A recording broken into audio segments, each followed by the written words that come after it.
Hello friends, let us now learn some important points about aortic dissection. What is aortic dissection?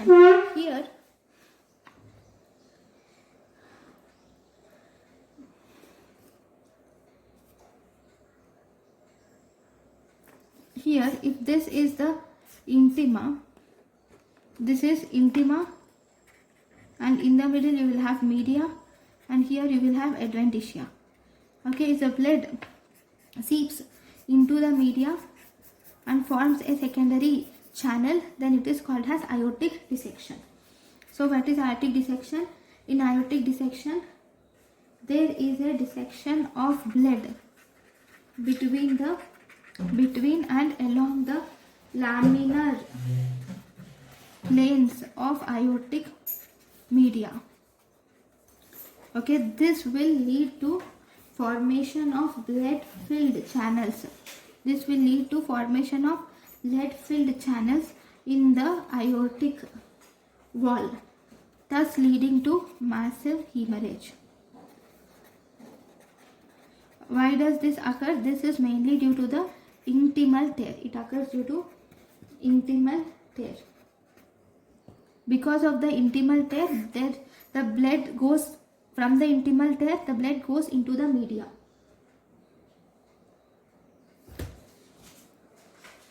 Now,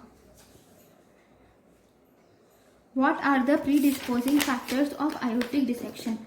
So, what is the etiology of aortic dissection? If you say the etiology of aortic dissection, it causes systemic hypertension, and we have cystic median. It is caused by systemic hypertension, cystic medial necrosis.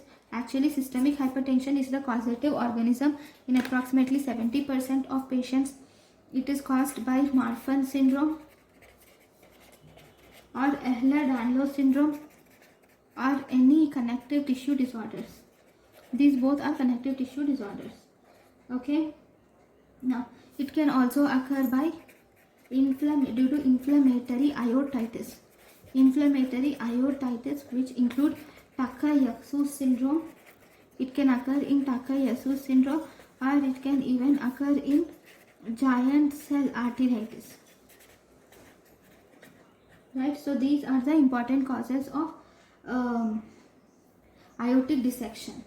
It can also occur in congenital aortic valve anomalies like bicuspid valves. It can occur in bicuspid valves, or it can occur whenever there is coarctation of aorta, or even it occurs in normal women, especially in the third trimester of pregnancy.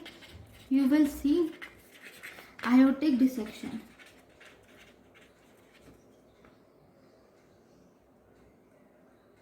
So, what is the clinical features of aortic dissection? What do you see?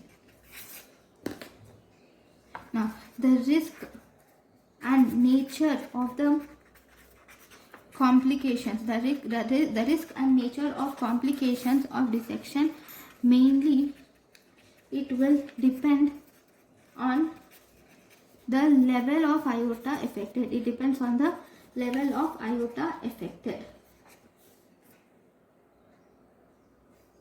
Okay, if the aortic valve to the arch, if the aortic valve to the arch is involved, in aortic dissection, then it results in most serious complications. That is this part, valve to the arch. If this part is involved, there is more serious complications. So this aortic dissection is of two types. One, we have acute aortic dissection. Second, we have chronic aortic dissection. Acute aortic dissection is less than 2 weeks. Chronic aortic dissection is more than 2 weeks. Then, if you see the classification. Now, classification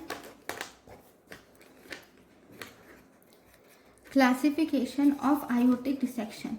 Aortic dissection is mainly classified into Stanford classification. Number 1. Stanford classification is type 1A. We have type A and type B lesions. What is type A lesions? Type A lesions are proximal lesions, whereas type B lesions are actually distal lesions. Type A lesions, proximal lesions, that is, it involves ascending aorta, and it also involves the aortic arch. It involves ascending aorta and aortic arch. This mainly requires emergency surgery. This requires emergency surgery. This is more common form and it is most dangerous. Then we have distal lesions. Distal lesions mainly it do not involve the ascending aorta. Distal lesions does not involve ascending aorta. Okay, these distal lesions mainly they usually begin distal to subclavian aorta. That is distal lesions, distal to subclavian artery. So these are distal lesions and proximal lesions. So if you see the types, so if this is the arch of aorta,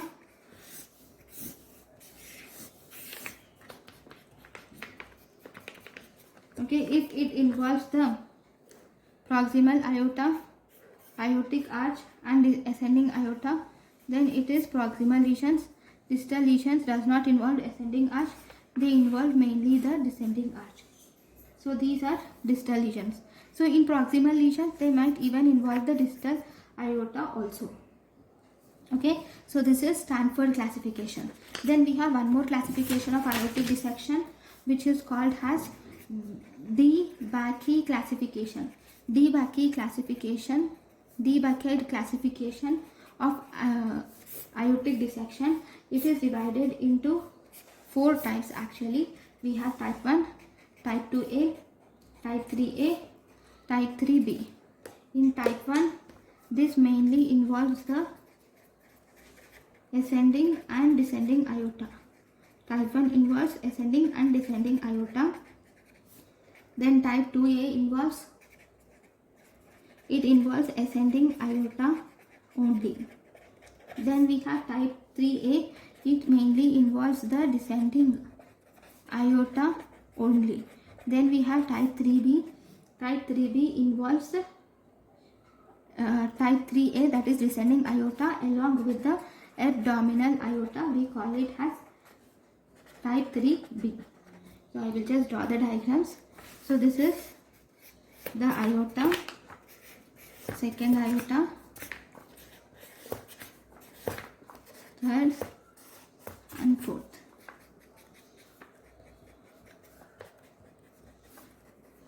Okay, if it involves mainly the ascending aorta only, that is type 1. Involvement of ascending aorta and descending aorta is type 1. Ascending aorta and descending aorta is type 1. If it involves only ascending aorta, then type 2A. In type 3A, it involves only descending aorta. In type 3B, it involves descending aorta and abdominal aorta also. Okay, so this is DeBakey's classification of aortic dissection. So what are the symptoms of aortic dissection? Clinical features.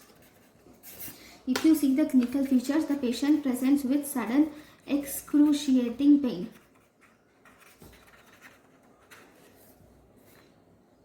Which is seen in almost 90% of instances. The patient describes this pain as cutting type of pain or ripping type of pain or tearing type of pain. And this pain, sometimes most commonly the patient will also locate discomfort or pain. Discomfort or pain which is to the anterior chest. The pain is present in the anterior chest or sometimes it is also seen in interscapular. The pain is seen in the interscapular area and sometimes in the epigastrium and also in the lumbar region.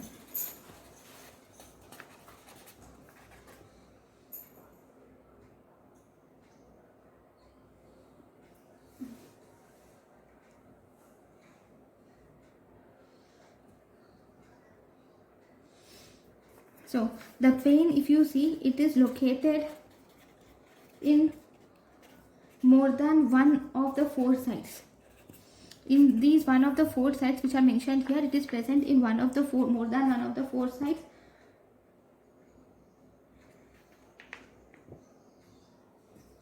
So it is most intense at the beginning itself. It does not begin like slowly and then from less intensity to high intensity. The intensity is maximum at the inception or at the beginning itself. Okay, what are the other clinical features?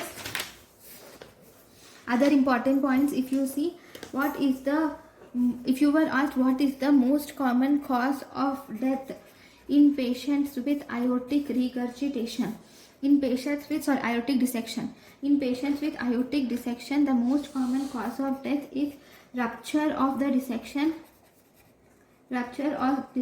outward into any of the body cavities, into any of the three body cavities.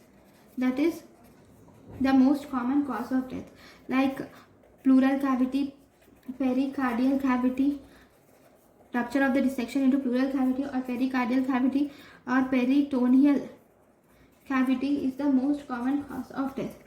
Now, retrograde, if there is retrograde dissection into the aortic root, if there is retrograde dissection into the aortic root, this will cause aortic regurgitation.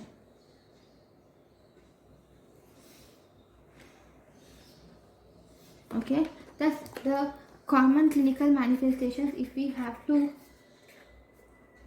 common clinical features, if you see, it can present as cardiac tamponade by rupture. It can go into the pericardial cavities and then it can present as cardiac tamponade. Then it can present as aortic regurgitation. It can present as myocardial infarction, especially if dissection is extending into the coronary artery. Then this will present as myocardial infarction. Then it can cause vascular obstruction.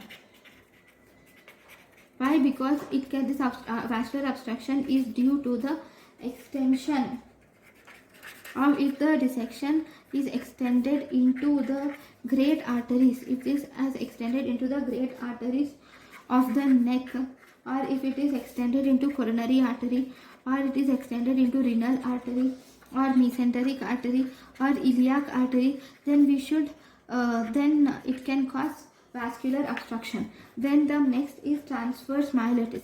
Now, because of this dissection or blood in the media, it becomes bulged. So as a result, it can cause compression of the spinal arteries, causing transverse myelitis.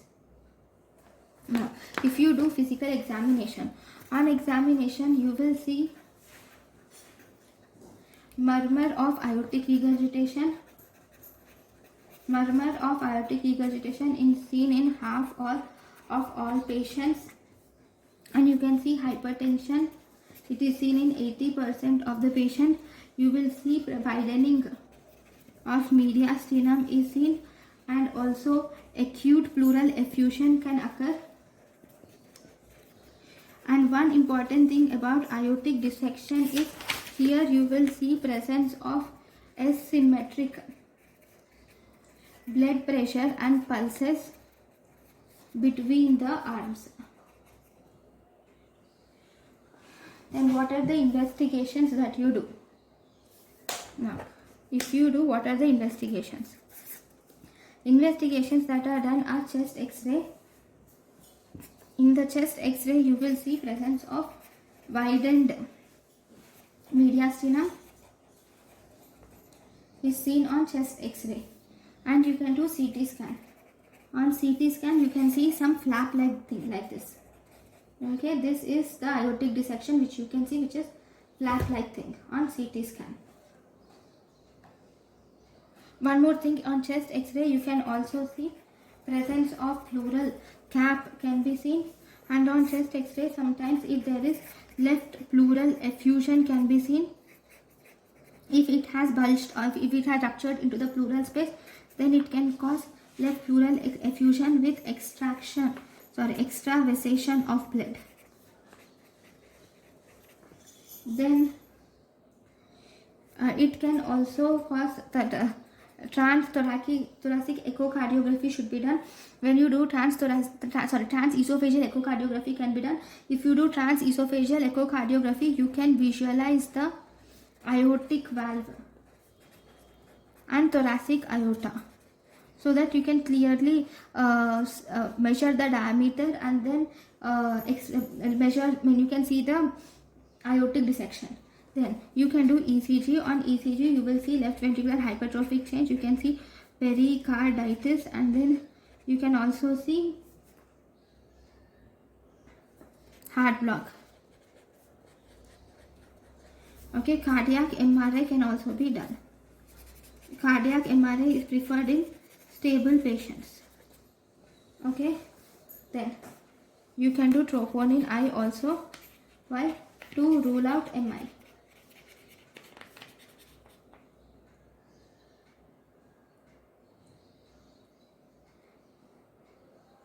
Now,